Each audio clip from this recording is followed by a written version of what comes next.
Hey, good morning, Abraxas. Ooh. I hope you're doing well. And I wish I was with you.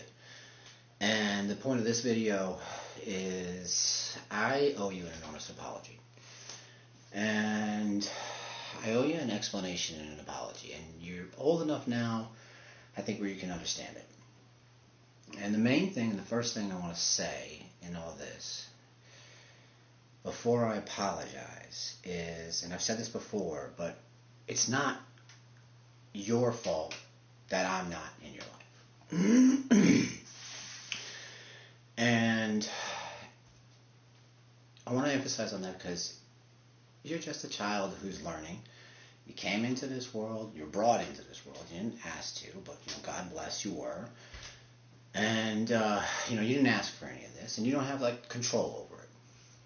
And I'm sorry. And it's always the adult's fault. And it's all the adult's fault. When it comes to it. It's never a child's fault.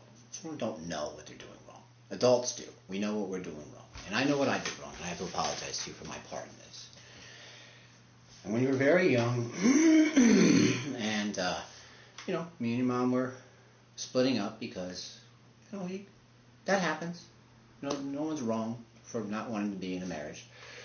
But when we were splitting up, I cursed at a judge. And that started all this. And, that's my fault.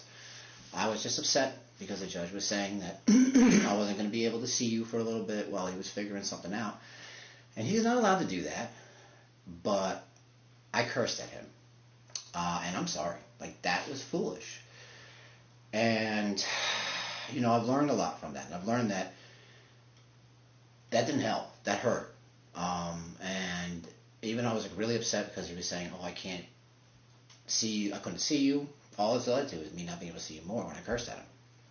And that it's okay to be upset with somebody if they are misbehaving. And I think that judge was misbehaving. But cursing at him and yelling at him and asking him to do the right thing when I thought he was doing the wrong thing, that's not going to help. I should have just reported him to his superiors. I didn't know how to, and I was foolish. And for an adult, I should have known when I was having a child how I should have known some of the laws and the procedures for family courts when I wanted to have a family. And I didn't know. And I've learned a lot since about family courts. But the main lesson I've learned, and I want to pass on to you, is that you got to voice yourself to the right person. And if you have a problem, if you have a valid complaint, you got to complain about it.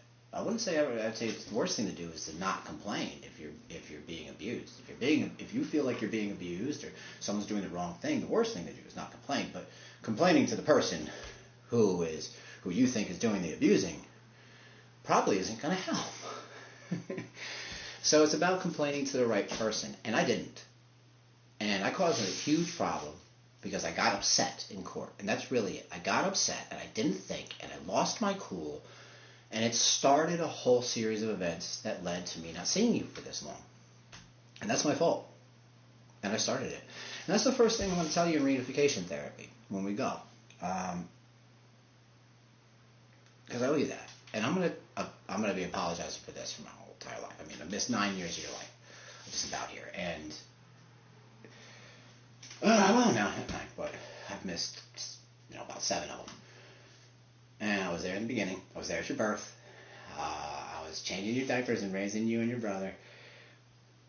But it's my actions and my foolishness and my reaction to a judge and my being emotional and not thinking that has led to this whole period of time when I've been out of your life. And that's my fault. I'm your father, and I should have capped my emotions, and I should have thought about it, and I should have come to a better course of action. And I've learned my lessons, hopefully, and got an order from a judge for reunification therapy 2 years ago. And I want you to know, and you deserve to know, that it's not that I haven't been able to, that I'm not willing to, or anything. The judge ordered it. I've been on a waiting list. I have called a number of places that do reunification therapy to have reunification therapy with you. I have just enough money saved off to the side to start it and carry on with it. And I've moved to a location where I'm close enough to start reunification therapy with you. And every single place I've called, I've been on a waiting list. And I've been on a waiting list for 2 years. And I've reached out to many places. A few of them shut down, just stopped doing reunification therapy. There's not a lot of reunification therapists. We're going to eventually do it. I'm going to go back to the courts and do some things that hopefully should expedite the process. But for 2 years I've had this order. For 2 years. I got it about on my birthday in 2024. And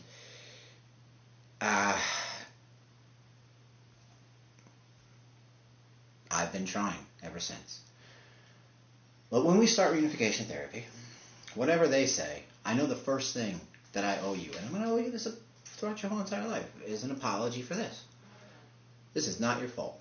You don't deserve to be going through any of this. You didn't ask for any of it. And I'm sorry. And I'm sorry. I've suffered. For all the love that you've ever felt, I think, son, in my opinion, in my experience, I never knew such a powerful love as I've ever had until I had you in my life and your brother. And I think that for everybody, their own children, generally, that's the maximum love. Even, the love of your mother, for your father, the love for your own child. And being away from you has been seriously painful. I've cried a lot, and had to really strengthen myself as a person to survive being away from you. And hopefully we won't be away from each other for so long. But because it's just taken so long, and because you're old enough now, and you're older and you're wiser, hopefully, and better off to understand this at this age, I think you deserve the explanation. And I hope that you're going to see this, and I hope that you're saying your stories. And I hope that you're learning, and I hope that you're listening to your mother, and I hope that you're making good choices in life. And hopefully I'll be able to help you make those choices too. And I'm trying to be a better man all the time, because nobody's perfect.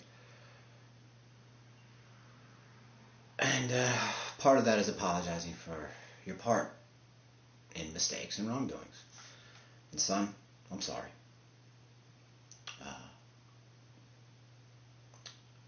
I'm really sorry. I miss you, and I love you. And I'm always thinking of you. And I haven't put you off. But yeah. And no matter how much I want to be in your life, no matter how much I'm reaching out, no matter how much I have the resources and I'm talking to the people, and just because I'm on a waiting list, and just because I want to be in your life doesn't mean that it's not partially my fault that I'm not.